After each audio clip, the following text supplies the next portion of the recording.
Get ready to crush it. Crush it. Yeah. This is the Crush It Podcast with Matt and Mason.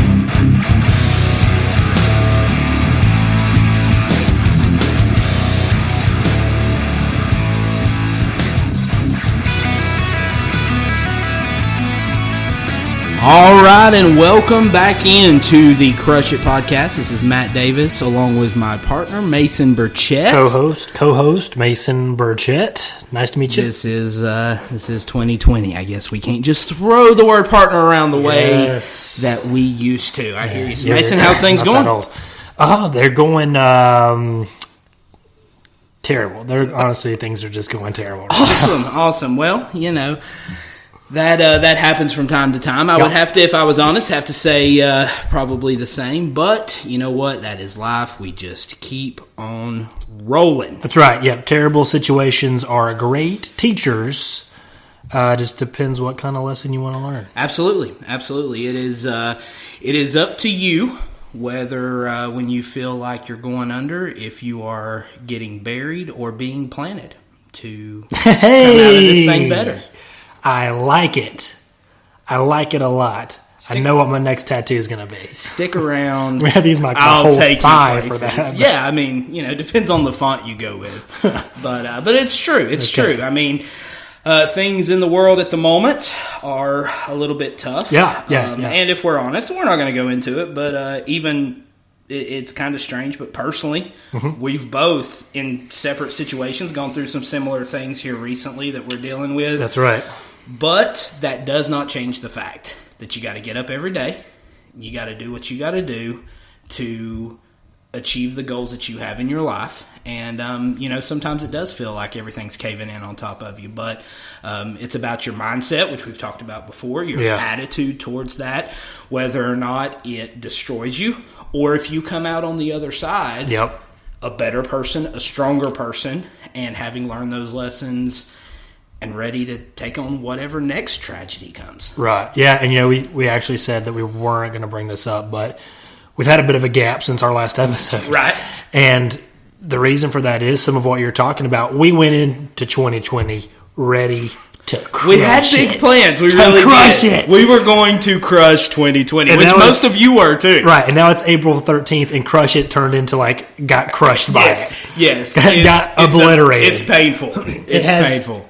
It has certainly been a test of everything we've talked about up until this point. Right. The last episode we did was From Adversity to Excellence with Mark. Yeah. And it was his whole life story. But man, if that message is not ringing home right now, even in the short term, I'm still feeling the message of everything we've talked about. Absolutely. Up until this point. And by the way, if you are listening to this and you have not yet listened to that episode with Mark Tipton, after you listen to this, go back and listen to that episode. Just what he went through, how people were used, how situations, how he took those things and is now a very successful businessman doing great things, helping a lot of people himself. And so it's a great story. So quick plug there. Go back and listen to that. Go back and listen to that. And kind of what we were just talking about, what he did through the adversity of his whole life is kind of what both of us are trying to do in the short term. Exactly. With 2020 kicking our butts right now. Absolutely. Yeah. Absolutely. So, man, what a year. Yep. It has been, yes. March was the longest year of my life. Yeah, and I will say this, one of the greatest things that's come out of all of this tragedy is some fantastic memes.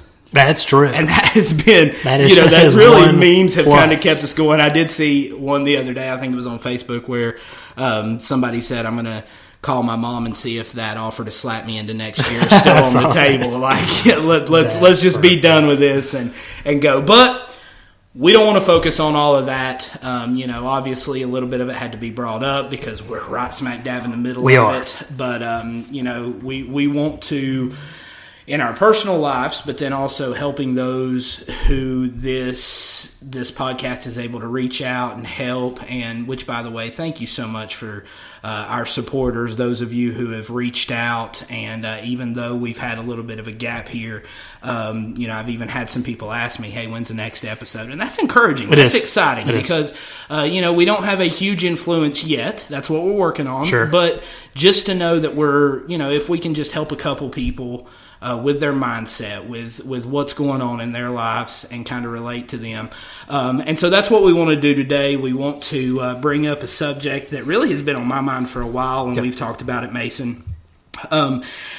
And that is, and I guess what we're probably going to title this episode is The Danger of Hope. And no hope and hope. Right? And a lot of people are going to think, okay, where are you going with this? What's going on? They're already typing the tweets. Right. They're already going to town. Drafts. The comments are coming in. Because here's the thing. Hope is necessary in our lives. Yes. As humans, we have to have hope. Okay, if there's any pastors listening to this, calm down for just a second. That's right. Hear us out. We're not talking about that. Calm down. Exactly. But, and with you bringing that up, as, we are both Christians. Yeah. And we do have hope. Yeah. We've both, and something else we said we weren't going to bring up, we've both lost very close loved ones here recently. And we do have hope. That we're going to see them again, and that hope is real. However, that is not what we're talking about today. Here's what we have found.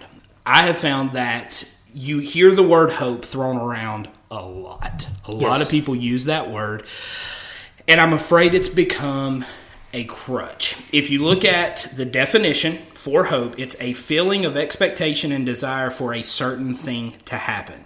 A feeling of trust, wanting something to happen. Okay?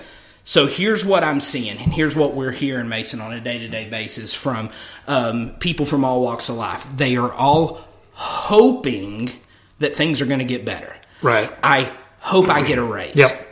I hope I get a better job. I hope my stimulus check comes in. I hope my stimulus check comes in tonight. Right. So there's a lot of hope. By the way, let me around. check and see if my stimulus check. Check on that real quick. But there's a lot of people who are hoping a lot of things. You're right. Yeah. So when I'm talking about the danger of hope, is I think it's very easy, and Mason, I want you to jump in here from what you've seen. I think it's very easy for folks, when I talk about the danger of hope, I think it's dangerous for us to get complacent and decide, I'm just going to hope things get better, when really we have a responsibility in a lot of these areas to make things better. Yeah. And quick update, my stimulus check has not come in yet. So I was concerned. Okay. No, what you're saying is totally accurate. You said a second ago, you used the term crutch. Describing how people react to that or allow it to affect them. And I think you're right. I think a lot of people, I think some people are intentionally lazy. They just don't want to do it. Absolutely. And so they use hope as an excuse. And our tax money. To not take action. Right. Other people I don't think are that way and are genuine in their... Man, I'm trying to phrase this without being a total jerk. I think we're used to it. Go ahead. They listen to the MLM episode. Go ahead. That's accurate. I think they're genuine in their blissful ignorance. I'll say it that way. They're genuine in their blissful ignorance in that they think that hoping things get better is what they're supposed to do or all that they know to do.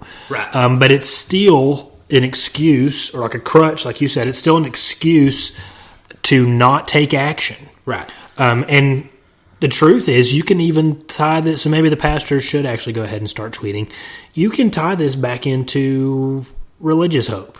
Right. You can hope that Jesus is going to make your situation better, but the truth is, he may be trying and giving you the tools to take the action to do it, but you're just waiting for him to give it to you on a silver platter. Absolutely. So you're not taking the tools he's giving to you to make it happen. Well, and I'm going to jump in there. We're not going to go this route for the rest of the episode. Right. But if you study the Word of God, Yes. You will find that God honors work. That's true. He honors hard work. Are you about to use that parable of the...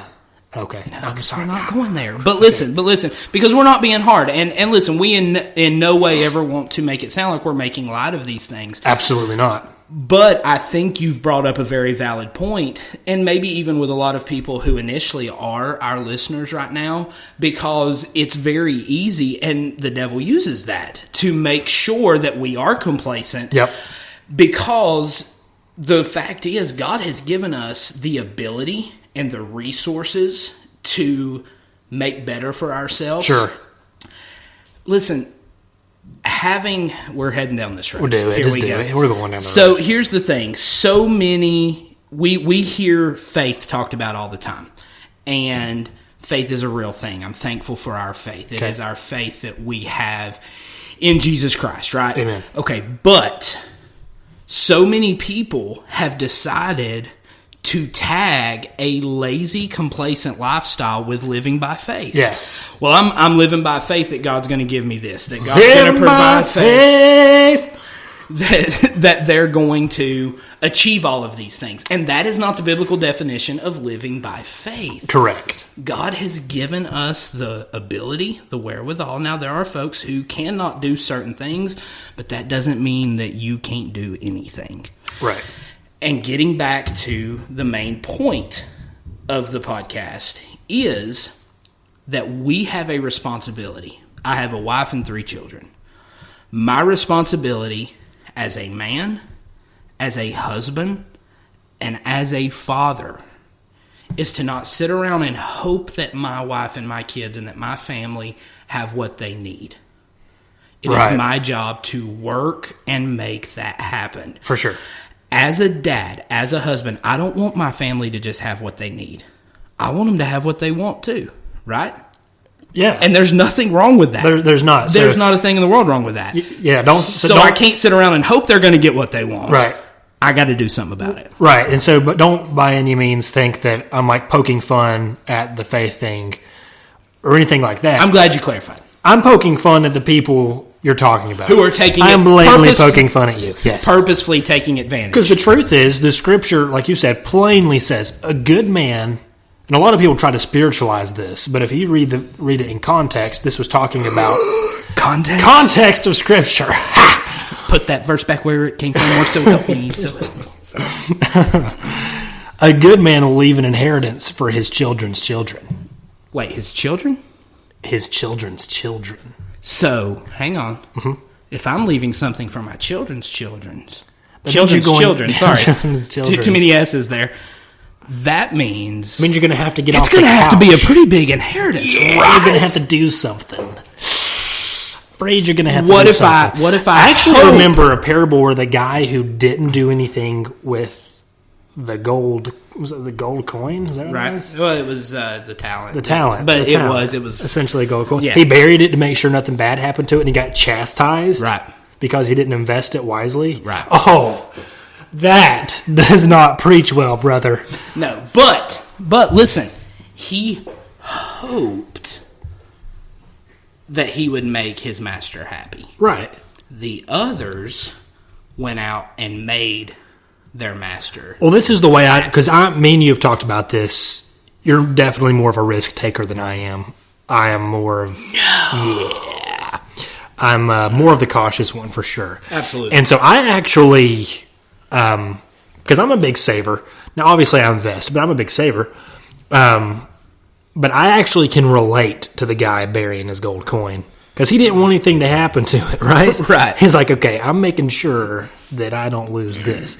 But the truth is, and there's a lot of lessons that can be taught out of that. Absolutely. But the truth is, he was doing a disservice to the talent, and you can use that word talent in a couple of different ways. Absolutely. Right here. To the talent that was entrusted to him, he did it a disservice by burying it, not using it, not investing it wisely. Right. It was a disservice. Right. He wasn't playing it safe. Yep. He was doing the wrong thing. And you know what we're seeing? What we're seeing plague America, plague our churches and our Christian young people is I'm watching, and I was guilty of this. I did this. Okay, I'm talking from experience.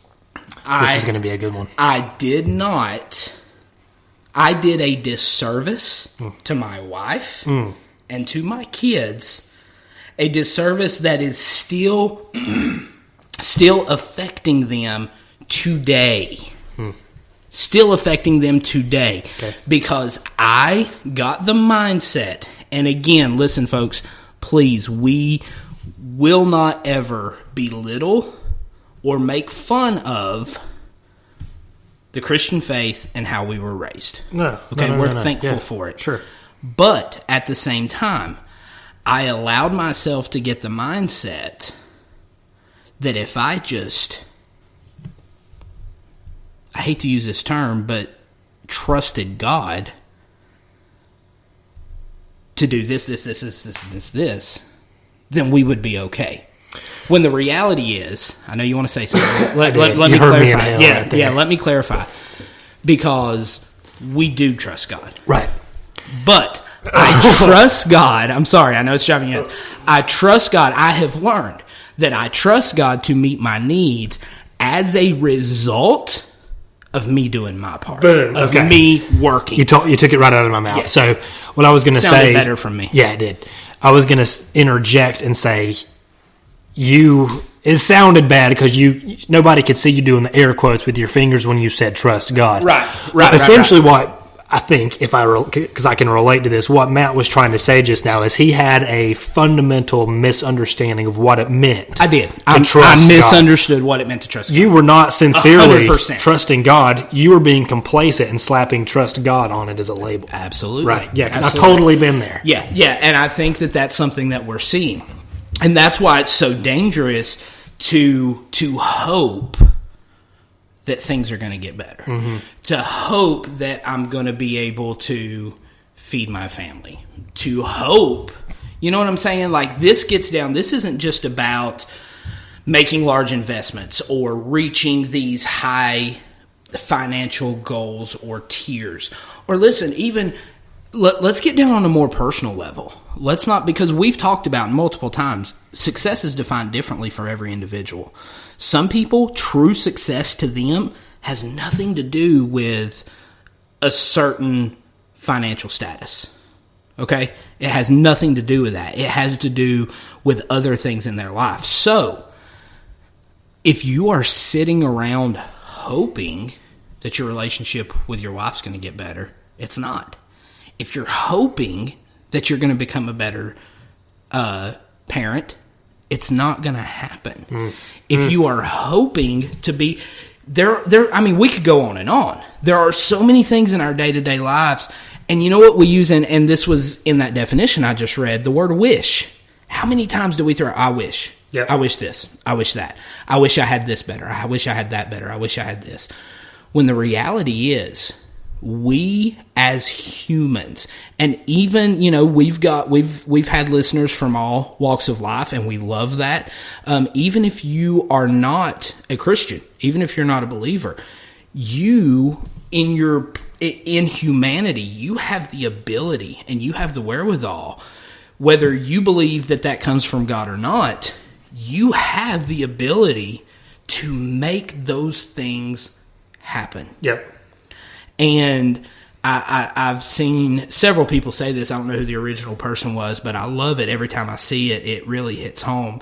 It says and a lot of Christians have a lot of opinions about luck, but the phrase, I find that the harder I work, the luckier I get. It was Thomas freaking Jefferson. Was the first person to say that? I think it's the one that's on... I did not know that was Thomas his middle name. Yeah, Thomas freaking... Look at you just dropping all kinds of knowledge. Have you never seen it, Thomas F. Jefferson? You're so disrespectful. Anyway, moving on. But that's the truth. That really is the truth, that the harder you work, the more things fall in place for you. If you're a lazy bum, don't be surprised when everything goes wrong. Yeah, so if you guys haven't figured it out by now, we're a bit of, me and Matt are antagonists, and we like to put titles on our podcast that are enticing for you to click on them. Gonna be honest, I didn't know how far this was gonna Yeah, go. so... but here we Because are. the truth is, the danger of hope, is that what you were calling this? Yes. Is clickbait, because what we're really talking about is not the danger of hope. We've already clarified this. It's the danger of false hope. Because I work... Agree 100%. Yeah, because me and you both work very hard. I work hard every day. I invest into my retirement. I work hard like 1 day a week. I mean, like, we work hard. We work hard. I mean, I got up at 9 this morning, super early. Wow. Yeah, but we work super hard. We put in a lot of hours, invest in the retirement, pour into our families. Right. All these, we try to make wise financial decisions. We're putting wheels on our plans and really trying to make things happen. And then we're hoping, that we're able to leave that inheritance for our children's children. Right. That's a lot different than Billy Joe going down to 7-Eleven, buying a lottery ticket, and hoping he can leave the inheritance to his children. There we go. That's two very different types of hope. Lottery tickets aren't investments. Let me just throw that out there. Right. Let me just throw that out there. That is a false hope. Yes. And then one guy's going to write in, well, I won. Congratulations. Yeah. Great. Okay. Yeah. You are the exception, but I would love to know how much money you spent over the last 40 years to get there. Sure. Let's see what that ROI works out to. No doubt. But the fact is, that is a great example of false hope. Yep. And what we're seeing is a false hope of, well, and can we go back a little bit? And I'm going to surprise you a little bit with this one. I love surprises. Let's go back a few episodes to the MLM. Oh. And that's one of the biggest problems with the MLM. I'm going to surprise you because I'm going to kind of be on your side in this little section. Okay.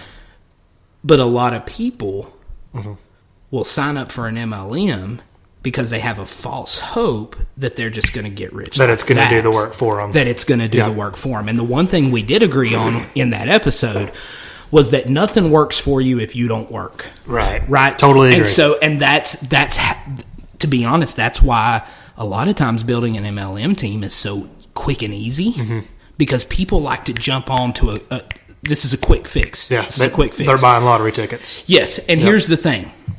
You can get to, everybody gets to different points in their financial goals, in their life goals at different times. It may take one person 5 years to get to a certain point, may take the same person 10 years, but it takes work to get to either one. Sure. And so when people think that they can just jump onto a bandwagon and automatically start making a ton of money, that's that false hope, and that's dangerous because a lot of people spend a lot of time and a lot of money on something that's never going to happen. That's why you've got Somalian prince and princesses emailing people. Mine are Nigerian. Saying, oh, okay. Gotcha. Well, those are legit, though. Oh. The Nigerian ones so are I legit. should have deleted all those. So, crap. I'm going to get my archives that's here. why, we're going so simple there, but that's why people fall victim to that. Yeah. Because they're hoping this is going to happen. I've got a rich uncle I don't know about who's going to die. I've done the research. I don't. Yeah, mine are pretty poor. I've looked into it. Yeah. But that's that hope. And so when somebody says, hey, here's something real quick, let me throw you a bone, they jump on it so quick. When the reality is, it takes work. It takes getting up every day, doing what you got to do to reach your goals for that day.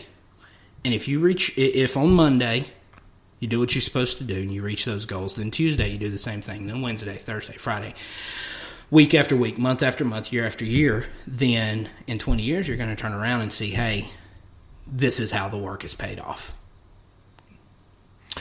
I also wrote into my will that if my net worth ever passes a certain point, that my nieces and nephews automatically get zero. That way they can never depend on a rich uncle to give them anything. I feel like it was a good service to them. I love the way you stay ahead of the game there. I feel like it was something I could do to contribute. I, on the other hand, show up with candy every time I see my nieces and nephews, so let's see who wins Uncle of the Year. But we'll just move on from that. Okay. Hope. And the danger of it. I shut him up. Folks, I finally shut him up. because I hope his nieces and nephews listen to this episode one day and say, "What?" They're like, "What, Uncle Mason? We're hungry, Uncle Mason." Yeah, they're like, us. "Well, cancel the hit, man." Anyway, so getting back on topic. Okay. It's dangerous to allow yourself to get so caught up in hoping things get better that you never actually act. Yeah, and I would say if you find yourself in a position, going back to the Thomas Jefferson quote of the harder you work, the luckier you get. Yeah. If you find yourself in a position of perpetual bad luck, for it just like you look on the past several years of your professional career and you just have bad luck over and over and over again, you may look at your work ethic. You may be in that spot. Yeah. You might be in that spot. Look at your work ethic. Yeah. Because there is so much that has changed. And listen, here's another thing. So many people, we talked about mindset. We've talked about, and a lot of people have a lot of negative things to say about people who talk about, think positive, positive thinking, does that really work? Well, if we go back to Bible, the Bible actually says, as a man thinketh, so is he. So don't tell me that what I think about does not affect me. And like Mason said, if you see yourself looking back on a long stretch of what you would call bad luck, maybe you need a mindset change. Maybe you need to figure out, okay, what am I doing? What am I not doing that is literally causing this snowball effect of bad luck to continue in my life? Yeah, that's a good point. So, to recap, we're talking about what we've called the danger of hope, or really just the danger of having misplaced hope or false hope. Absolutely. So, I feel like if we could give a few nuggets of wisdom here on the back end, it would be, don't be driven by fear. Don't be so fearful. Absolutely. That you're not willing to take any steps to better yourself. And people use fear. They do. They like to use fear to manipulate and get what they want. Absolutely. And they like to use fear to say that they're to place their hope. People place their hope in fear. Yeah, it's absolutely. addicting. It really is. So don't it's easy. It is. It's the easiest route. Yeah, convenience is something we all enjoy. Thanks, McDonald's. Actually, McDonald's sucks. I'm gonna have to say thanks, Chick-fil-A. I mean, it's not even convenient anymore. Like literally, if I'm like, I think I'll go to McDonald's this morning. I'm like, nah, I don't have 45 minutes to spare. Guess who will never be sponsoring the Crush It podcast? That's true. That's true. But Chick-fil-A, however, tremendous people over there. Thank you, Jesus. So in recap, though, don't be driven by fear. Don't use that as a crutch. And listen, evaluate yourself. If no wheels are turning daily, if no wheels are turning and you seem like you've been in the rut, look, slumps happen. 2020 has most certainly been a slump the first 3.5 months for me so far. Right. But it's not because the wheels aren't turning. They might be spinning, but they're turning. And I'm going to I'll hit some dry ground here in a month or two, and we'll get things going again. Yeah. But a guy, Mark Tipton, that I work with that was on the last podcast says this: action equals traction. Love that. So if you keep doing something, if you keep putting those wheels in motion, eventually you're going to hit dry ground. Yeah.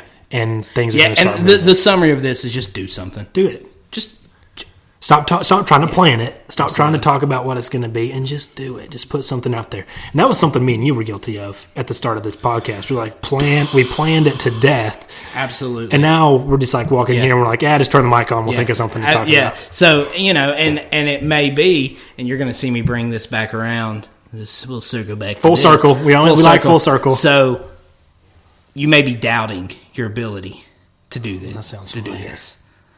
Just do the doubt. Do it. Just do it. Quit sitting around hoping Hashtag that those things get better. Hashtag do the doubt. Just do it.